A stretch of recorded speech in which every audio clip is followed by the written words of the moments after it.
Good leaders hold the team accountable. Great leaders make sure that the team hold each other accountable.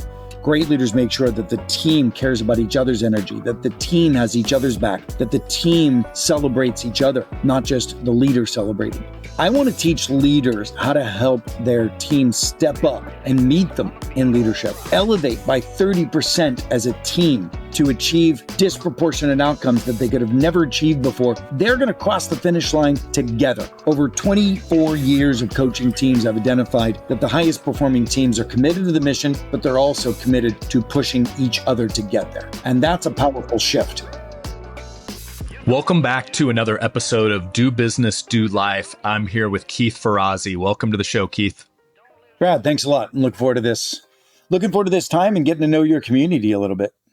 Well, awesome. And I mean, what's crazy is you already have a bit. We've got a mutual friend in Chris Abeda who's gone through one of your courses, really taking Never Eat Alone into the real world and actually utilizing it in business. So as we dive in here, I know our time is short, so we're just going to get straight to it.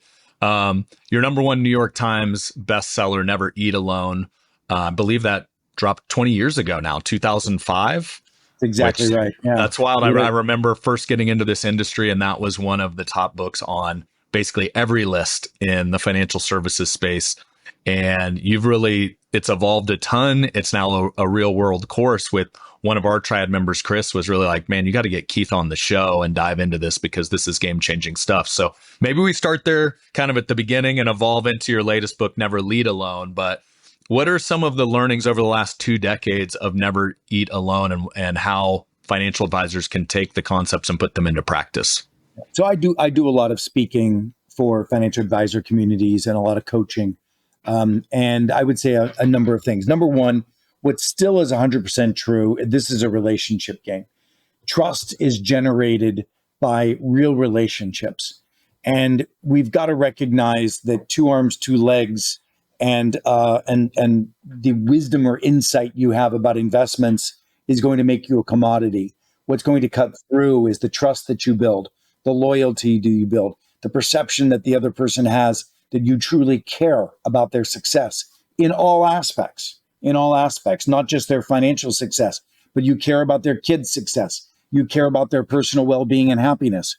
And that really involves your willingness and capability to open the kimono a bit, to be a bit vulnerable, to invite a real relationship, right? Now, it all starts with generosity.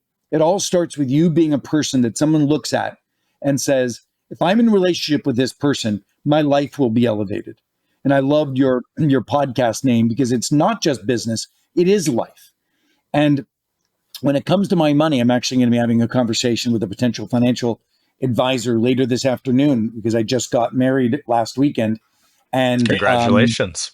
Thank you. And so I've got to start looking at my financial future a little differently in this new world that I'm in. And what I want to know is that this person truly has my back. I want to know that this person understands that I've got 6 sons, and that person is committed to the success of my children. I want to know that that person's committed to my business. I want to know that if this person has relationships in their financial advisory network, that they're going to open doors of their network to me to co-create cool things that could happen among their client base, right? So it starts with your recognition that you are incredibly generous, and I call it the generosity pyramid, that you are incredibly generous in all aspects of this person's life. Now, the next level up is once you've gotten somebody's attention, because they really believe that you've got their back and you're trying to make them successful in all areas of their life, then you've got to be more vulnerable. You've got to be more open. If I am talking to somebody that thinks they're up on a pedestal or thinks they have to be an expert all the time, I'm not going to be able to open up my fears about my relationship and my conversation around a prenup and anything that may be much more sensitive or my relationships with each of my kids and some of the struggles I may be having. My boys are all through foster care and adoption. And, it's a complicated relationship with some of the kids. One of my boys has been to jail 3 times. And so am I going to get into that degree of vulnerability if you're not willing to be vulnerable with me? And so how do you build that kind of connectivity at that level? Keith, what's the balance? Because it's kind of that extraordinary yet ordinary. Because if somebody, I mean, obviously with your level of success, somebody that's dealing with your finances, they have to be extraordinary at what they do. But back to the vulnerableness and being relatable, what's that balance in between those two? Listen, I look, the commoditization in the financial services segment is pretty significant. And what's going to differentiate is whether I feel that someone's going to put more of their brain on a weekend toward me than somebody else will. Right. And certainly I can do all of my research and we have got all of the numbers, et cetera. But, as markets, ebb and flow, it requires me to understand that this person really has my back. And that's where the vulnerability kicks in. If I don't feel that this person, if I really know this person, then I'm not going to trust them. And, one of the things that I've done when working with financial advisors is I get financial advisors to meet on a weekly basis among each other and do something that I call a 5-5-5. Get 4 financial advisors in a peer-to-peer coaching group. Have them meet in a small group once a week, once a month for an hour. Each one gets a 15-minute spotlight. So the first 5 minutes, Brad shows up and says, here's something right now in my business I'm struggling with. Could be a client, could be a prospect, it could be something inside and how their team's working, etc. Here's where I'm struggling. The team peppers them with questions for 5 minutes. And then the team gives them really straightforward double-barrel feedback on what they think Brad should do. And then it's done. Brad doesn't have to do it. He's not going to be held accountable for it. So it's to recap, 5-minute share out, 5-minute Yep. peppering of questions, and Yep. then 5 minutes of feedback, group sourced. Yep. And then you move on to the next person. So in 1 hour, you get 4 people to go through it. I studied in one of my books years ago, Who's Got Your Back? I studied peer-to-peer support groups and how powerful they are in the transformation of people's lives. Weight Watchers and why it works better in weight loss because of the peer-to-peer support. YPO forums and how they help people transform their businesses, etc. AA meetings and how they take people from the gutter to a place of survival and thriving out of where they were before because of the peer-to-peer support. And I realized very few people really have that in their lives. And if we can start to create that and formats for how to do that effectively, so this simple 5-5-5 tool is a good one. We did this at Merrill Lynch. We started at the management layer. We took all of the management layer of Merrill Lynch and put them into 5-5-5 groups. These lifeline groups, I call them co-elevation groups, where they're committed to pushing each other higher. That's the commitment. We're in here. We're going to give each other candid butt-kicking feedback because we're going to help each other be successful. And these co-elevation groups, and they were during the pandemic, and it was all focused on whether or not they could break through in net new accounts, right? So you had managers running regions, coaching each other in 5-5-5 format on how they got their net new accounts to accelerate, because Merrill Lynch had been flat on net new accounts for 5 years. Then we cascaded it down to the FAs themselves. They got into these talking about net new accounts. What we found was that the regions where the managers were in these, they increased their net new accounts by 20%. The actual financial advisors who stayed in these groups, they increased their net new accounts by 50%. Now that's written up in a book that I wrote a number of years ago called Leading Without Authority. But this idea of peer-to-peer coaching is incredibly powerful. And it's one of the things I've learned since writing Never Eat Alone. You asked me about my 20-year journey. This peer-to-peer coaching element is an incredible opportunity for financial advisors. And I would imagine that the Triad Group, that you all do something very similar. You create that forum for peer-to-peer coaching. Yeah, Keith, what I was going to hit there, I mean, I've been in finance since 2007, and the most successful financial advisors out there use some format of what you just talked about, where it's the old Jim Rohn quote, you're the average of the 5 people you surround yourself with. And when you take best practices and crowdsource them based on real world issues or gaps that you're facing, it's as long as you're in the right room. Now, if you're getting advice from people that are also have the same problem, maybe that's not who you want to get your advice from, but I've seen that work over and over as long as you're in the right room with the right peers to get that feedback from. And I love that format because it's just boom, It's boom, so boom simple. in 15 minutes, And massive it doesn't breakthroughs. require a manager overseeing it or an external coach, etc. Right? Um, the next thing I learned, it's similar in nature, but it's about crowdsourcing.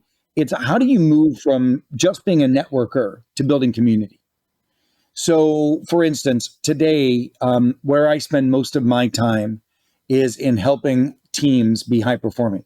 So, we coach executive teams, and I wanted to make sure that instead of just running around networking, which is lead gen, which is what made me very successful when I wrote this book, Never Eat Alone. Um, I wanted to build a community of business leaders who wanted to use this new era of AI to radically reinvent their company. So I created a community called RIC, Radical Innovators Collaborative. And Rick invites business leaders, very senior business leaders of major organizations, to come and share in small peer-to-peer groups their struggles and their successes, their victories and their setbacks around how they're using AI to double productivity, to decrease their expenses of running their operating expenses of running their business by 30%, to radically re-engineer their supply chains, et cetera. So I started in small format where I just started having dinners where these folks would come together and I would identify ones that were really particularly focused in this area. And then I started expanding it. And now, we've got 90 of the Fortune 500 organizations in this community. And it's all focused on peer-to-peer support. What am I to them? I'm the generous host that made it happen. I'm the facilitator, right? But I don't have to be showing up and preaching. I'm not selling my high performing teamwork, but that is a massive pool for lead generation for what I do within this group. So I found that I certainly am still a pretty good networker, but building community is a more elegant way to do exactly that. So if I was an Asian woman in Chicago, I might start hosting a community of Asian female executives. If I was a financial advisor, and that would help this group of Asian female executives help coach each other to be successful. If I were a religious man in Dallas, I might start hosting a men's prayer breakfast, right? And the intention is to serve the community, not sell them stuff. And by serving the community, you build the relationship and you build the permission to have a conversation with them about what you do. And then Keith, that comes soon thereafter. yeah, I love that concept. And, you've heard it forever in finance. The riches are in the niches, and kind of finding the key connections that build relationship more quickly. If we were just to like role play that here real quick, and it's like, I'm the guy that you want to target to join the prayer group down in Dallas. How would you open up that conversation with me to say, hey, I want to invite you in, and it's not really about me and growing my network. It's about creating a community where we all win. Yeah. What would that sound like? Well, again, I'm going to step into the role for a moment. So I'm Keith. I'm living in Dallas. I'm a financial advisor. Brad, I get the sense from you that you're a person of faith. Is that accurate? Yeah. And you might say yes. I've got an amazing blessing in my life. The Lord has blessed me with some amazing people in my life that have really helped me elevate in who I am as a father, in who I am as a husband, and in who I am as a leader. And we get together on a periodic basis. And what we do is we focus on prayer for our lives. We focus on giving each other constructive advice and thoughtful insights. And I would love for you to come to one of those sessions and really get to know some of these extraordinary people that have really been impactful to me, and more importantly, are impactful to each other. Would you join us, Brad, some breakfast sometime? Sounds like an amazing group to be a part of. Let's go. When is it? Yeah. So the idea here is, and I might even go one step further. I might even have said something like, there have been times when I've personally struggled in my marriage, and it was this group of men that helped me get through it, as a man with integrity. There have been times that I have lapsed in my integrity in my marriage, and this group of individuals got me on the right track. So, it's like you going vulnerable with somebody. That's that vulnerableness that you were talking about. Exactly. Yeah, opening yourself up a little bit. Yeah. Beautiful invitation to say, Yeah. wow, who do I have that I can do that with? Who do I have that I can fire on all authentic cylinders with, who could be there without shame, but with grace with each other? I love that. And I'll tell you one of the things I've learned as a leader, because your natural tendency is almost like I've got to be perfect. I've got to be all buttoned up. I've got to be the guy on stage leading the team, always having the right answer. And what I've noticed when you invite somebody into that vulnerable space, like, hey, I don't always have the answer. Sometimes I struggle just like you do. It's like, oh, this is a normal human I can have a conversation with, not somebody I, have to feel like I have to be perfect in front of. What other psychology have you seen? Because you've formed a lot of these different groups and sat with a lot of leaders. What else does that open up in your opinion? So let me shift now for a moment. That I do believe that a critical element of all of us as leaders is being missed in most leadership courses. So, Brad, you and I know that as a leader, a good leader needs to give feedback of the team. Mm-hmm. But what I have learned in my watching great leaders is great leaders get the team to give each other feedback. Mm. Good leaders, they hold the team accountable. Great leaders make sure that the team hold each other accountable. Great leaders make sure that the team cares about each other's energy, that the team has each other's back, that the team celebrates each other, not just the leader celebrating. And that's the shift of this new book. The new book is called 10 Shifts from Leadership to Teamship. I want to teach leaders how to help their team step up and meet them in leadership, elevate by 30% as a team to achieve disproportionate outcomes that they could have never achieved before. But they do it because they're going to cross the finish line together. They have a sense of shared responsibility. I call it co-elevation. Over 24 years of coaching teams, I've identified that the highest performing teams are committed to the mission, but they're also committed to pushing each other to get there. And that's a powerful shift.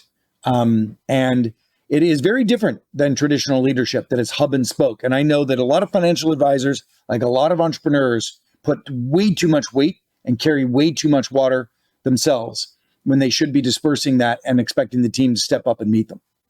Mm.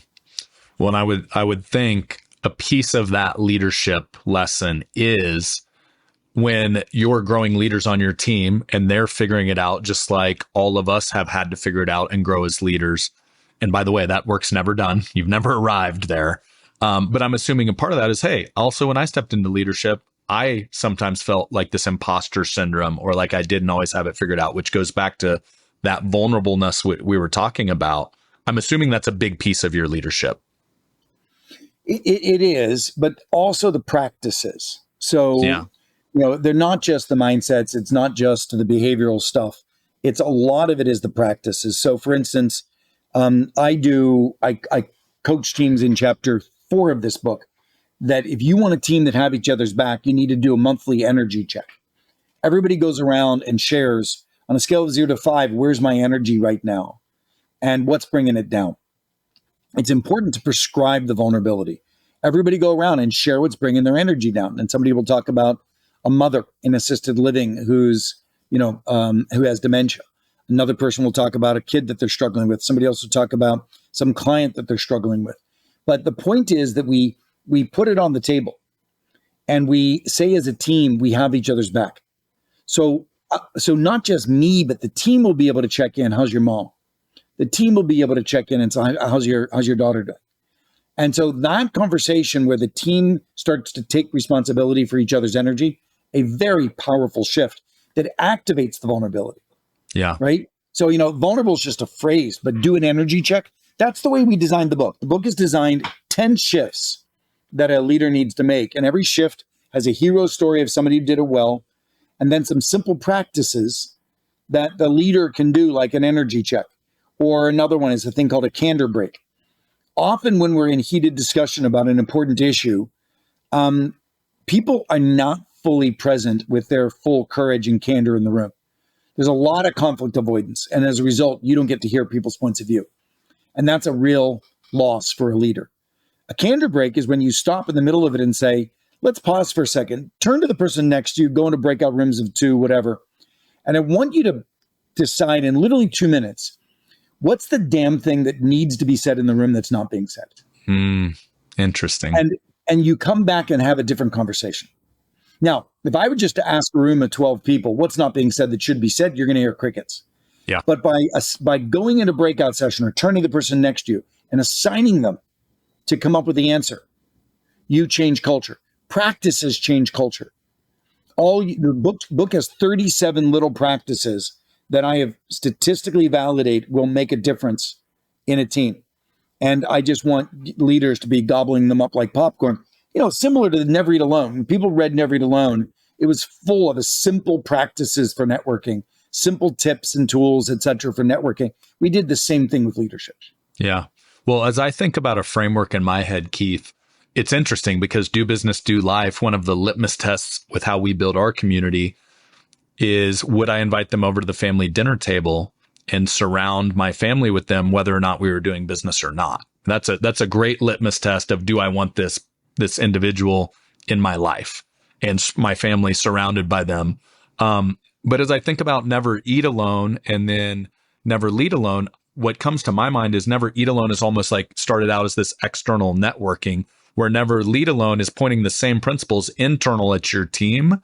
And so I would think to create that safe place where you can actually have a real conversation, not, oh, I can't say the thing I'm actually thinking. Is it a similar concept like breaking bread with your team? Is that one of the things that helps create some of that safetiness and Sure. we can actually get there and start to have the real conversation that's not being had? Yeah. So when I coach a team, we do a dinner in a day. And the dinner is the opportunity to share vulnerably. And I ask a very powerful question. What experience of your past do you think helps make up and define who you are today?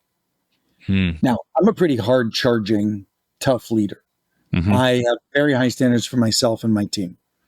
And when I share with my team how that was born from scarcity and insecurity as a poor kid in Pittsburgh, whose dad was unemployed, steel industry crashed, all the dreams we had for me and my family were shaken.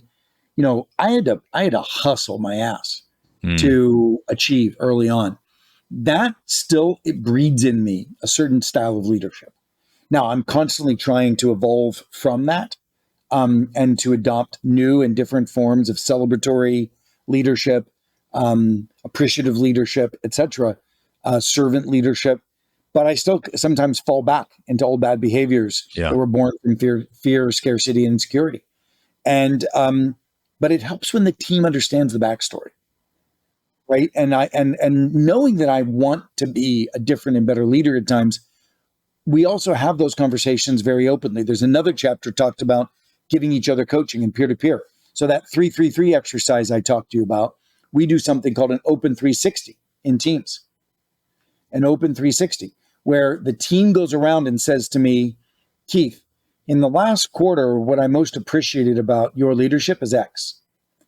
Keith, going forward next quarter, I might suggest. Because I care about your success, Keith, I might suggest. But we all do it for each other. Everybody gives it for everybody. So I get feedback from the team, but the team learns to give each other feedback, right?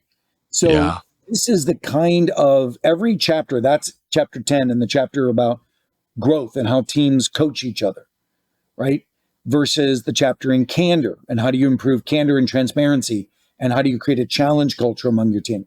Each of those chapters have very specific practices like I'm sharing with you. Keith, how do you get your team comfortable with feedback? Because I've found all people naturally resist it. It's easy to get defensive when you kind of have a blind spot, identified by somebody else. Is that just part of your hiring process? Is it part of this ritual that you're going through with the team? How do you get them there? Yeah. So let me break it down to maybe 3 points. First of all, most feedback has come to us in our lives as a directive. My parents gave me feedback. They were not giving me input. They were giving me a directive, right? Sit up straight, don't eat that way, etc. That's how I learned how to give feedback to my boys. Teachers, coaches, bosses, they all gave you directives. Now, all of a sudden, I'm saying you're going to give each other coaching. You're going to give each other feedback. Most people think it's coming as a directive. we've got to stop that. And we've got to say, when you're giving feedback to peers, it's input. Brad, I'm not telling you what to do. I'm giving you my bold opinion. You take that data and do with what you want. That's a powerful separation, both for me, because I'm not coming on with pressure saying, you got to do this, Brad, nor are you feeling the pressure. You're like, thank you for the input. I'll do it. Yes, I will. No, I won't. Maybe I will. Right. And so what we're trying to do is we're trying to say to a team, we need to accelerate radical, bold inputs. And then Brad gets to make a radical, bold decision based on the inputs he's heard. Does that make sense? So yeah, where a directive would feel like, I don't like directives, so I push back on directives. Yeah. Well, because I might disagree. Yeah. You're allowed to disagree. And if you get 3 directives and people give you different points of view, what the hell do you do then? But if you get 3 bold pieces of input, you could be like, that's interesting. I'm going to go triangulate that with other input. Yeah, this is intel that I can learn and grow from. Exactly. Yeah. So that's one piece. Second piece is you got to break feedback down into its components. There's feedback on ideas, and certain practices help you get better feedback on your ideas. There's a chapter in the book all around how do you move, report outs to stress testing? How do you collaborate differently? So there's that. Then there's feedback on performance, where you're giving feedback on whether you've done well or not done well in someone's perception. Then there's feedback on skills and competencies. Like, my marketing department needs to brush up and get better at AI, et cetera. Then there needs to be feedback on style. You break those things down, and each of those have different practices to deliver feedback. I don't think we've been very clear when we say what feedback is. Then the last piece is you just institute very simple practices. We instituted this Open 360 because instead of me saying, Brad, let me tell you what you did wrong this past quarter, I'm saying, Brad, here's what I appreciated this past quarter, but I might suggest in the next quarter you consider this. So now you're not defending yourself on something I'm accusing you of for the last quarter, right? You're like, thank you for that input about what I should do going forward, but I don't feel like I've got to defend myself or make you believe something different, right, about something from the past. So we've really engineered the practices to be psychologically safe. And that's very important in the work that we do.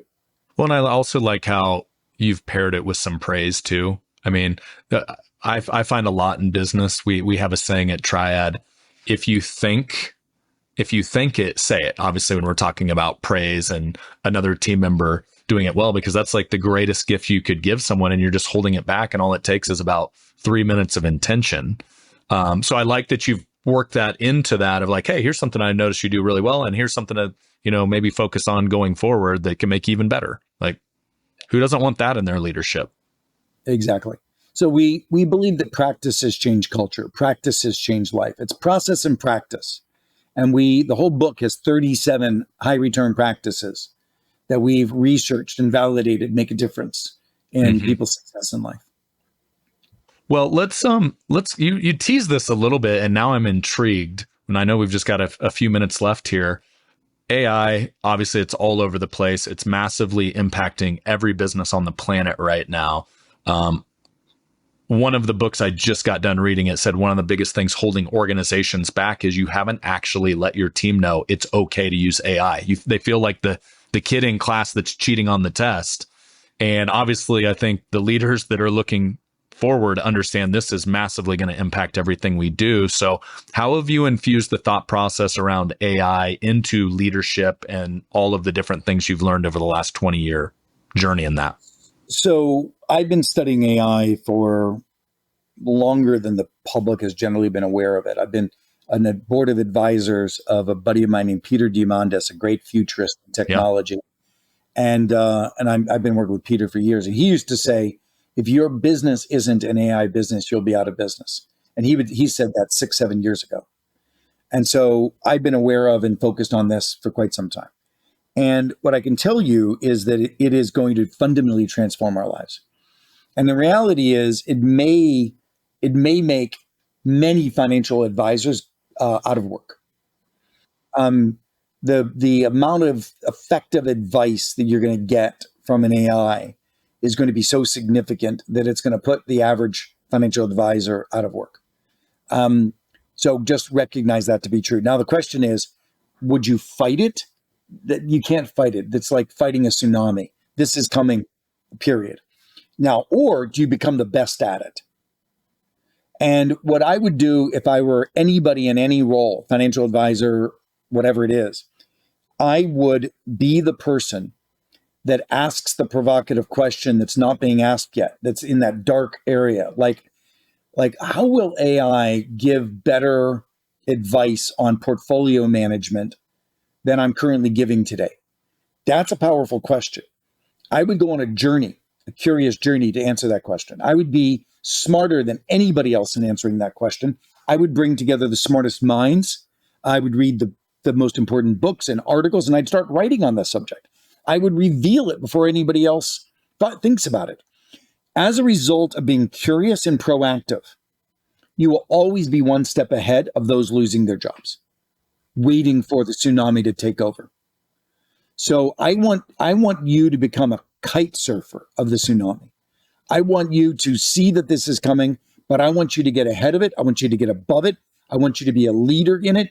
And if you're not that, you'll probably be swallowed by it and drowned. So that's your only option. Be out ahead or be underwater. I believe that to be very sound advice. It's interesting. I was an IT major in college before I got into finance, and now it's all coming full circle. The human element. You talk a lot about. Let me come back on that for a second. Yeah. So this is something you could do with the Triad Group. I think you should start. So I was speaking a few weeks ago at the CEO Magazine conference. So CEO Magazine, and they had a big conference for all their manufacturing CEOs. And I said to the room, how many of you here are using AI in any way at all? Most of the people raised their hands. And I said, how many of you think that you're in the top percentile of those cracking the code of how AI is changing the future of manufacturing? And I would say 10% raised their hands. And I said, of you who are at 10%, would you be interested in meeting on a monthly basis and getting into small groups and coaching each other on what you're doing and how you're doing it, so that each of you, there might have been 30 or 40 in the room that's raised their hands. I said, you're all doing something exceptional. What if you all taught each other on how to be as exceptional as each of you? And you radically raise the bar, right? And they, I think like 15 of them said that they were in. So we started hosting these monthly meetings where 15 come to the table and they're sharing best practices. And the guy who's running CEO Magazine, he and I are documenting this stuff and writing about it for the magazine, because we're turning around and sharing it with others. But these are the role models. These are the black belts of AI, right? And so you should be doing that, Brad, for your financial advisors. You should be inviting people to co-create being black belts of AI. I wrote an article in Forbes magazine about building black belts of AI that talk about this methodology, but in every segment and every role, who are going to be the hosts of the black belts of AI? When I said earlier that you've got to go be ahead, you got to go be a kite surfer of AI, I'm suggesting you can go pull the community together to learn from each other, right? Keith, you are preaching to the choir, my man. Actually, this coming Monday, we have something called DBDL Academy, which is for our full community, both founders and teams. And we're actually doing a breakout where we have 5 different community members doing exactly that in 5 different areas of business. So but as I listen to you, I'm like, we got to take that and put that on steroids though. Because it's changing and evolving daily. It's wild. And you can be the leading support group for the future of AI in financial services.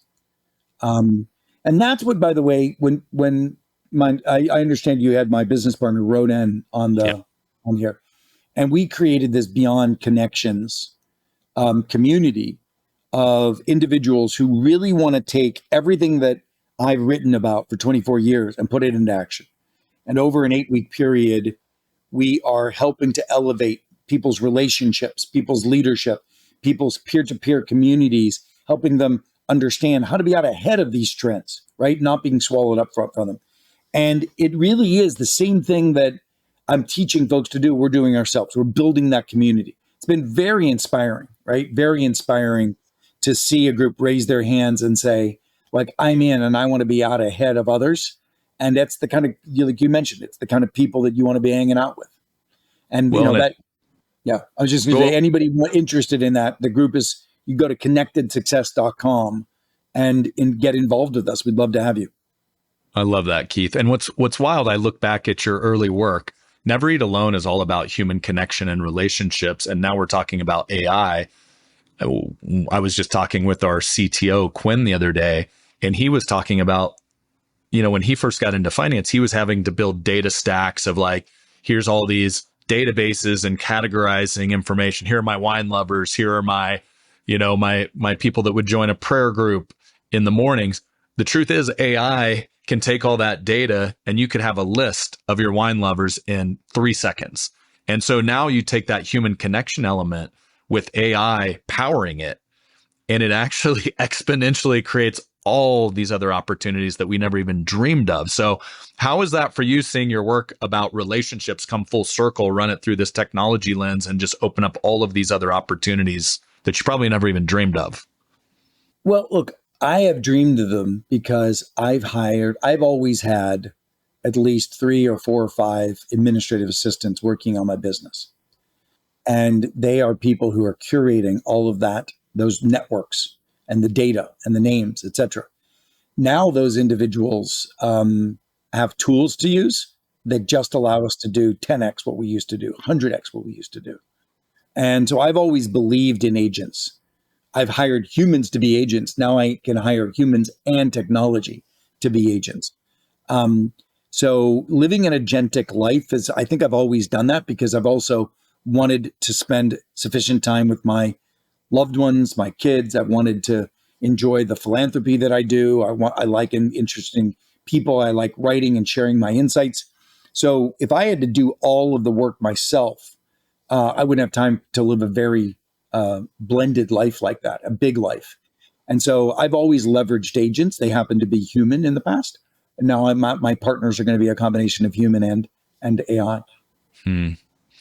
Well, as we wrap here, I love that. And my head's swimming a little bit right now because I think about the work you've done in relationships and AI, and now how Triad, we're going through the same thing you're going through in your business right now. How do we evolve as quickly as all of this is evolving, which sometimes feels tough to keep up? But back to kind of the heart of this show, do business, do life. The way we see it, it's the integration. It's building a business that blesses your life, that doesn't become your life. Obviously, your work is all over that. So I would be thrilled to just hear, what is your definition of what that means to you as you look into the future? Well, I got married recently, so doing business and doing life does take a little bit of a twist. I've always believed that I don't believe in trying to do balance in your life. Like, how much time do I spend in work? How much time do I spend in personal? I've always lived a blended life. And to me, co-creating my future, with my family is what really matters to me. And to me, I love that. I mean, I love living a blended life. I love, you mentioned, bringing clients, over to the home, bringing my kids on business retreats that I'm doing, et cetera. So, to me, it's just about continuing to have a very long, we could have an entire conversation about longevity. I believe very strongly in living to 120 and thriving. So how am I planning for that? And how am I planning it with the kind of people that I can co-elevate with for the rest of my life? That's the key. I love that. Well, back to AI, it's going to impact everything, including longevity and health. And so let's plan for a longer future, which is a beautiful outcome of everything that's happening. So Keith, I want to say thank you. Love to connect here virtually. Hopefully we get to do it in person someday. And just thanks for sharing with the audience and the community here. This was awesome stuff. Really enjoyed every minute. My pleasure, Brad. I really enjoyed it as well. Thank you.